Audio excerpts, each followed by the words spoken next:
ব্যয়হীন free এবং বাধ্যতামূলক শিক্ষার অধিকার আমাদেরকে দেওয়া হয়েছে। এখানে সংবিধানের 17 ধারা সম্পূর্ণভাবে অমান্য করে আমাদেরকে টাকা দিয়ে শিক্ষা কিনে নিতে হচ্ছে।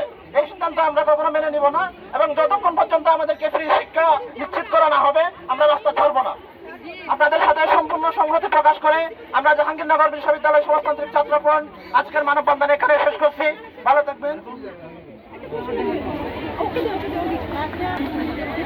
সংগ্রামী সাথী ও বন্ধুগণ, আমরা এই মুহূর্তে সবার সামনে একটা ঘোষণা দিতে চাই।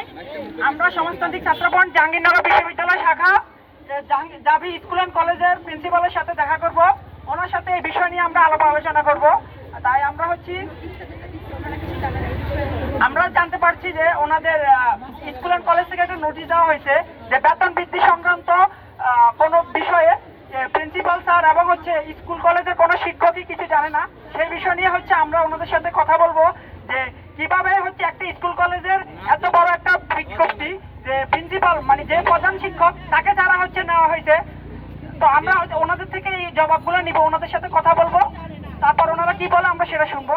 এই বলে আমরা আমাদের এই সংক্ষিপ্ত কর্মসূচি এখানে সমাপ্ত ঘোষণা করছি।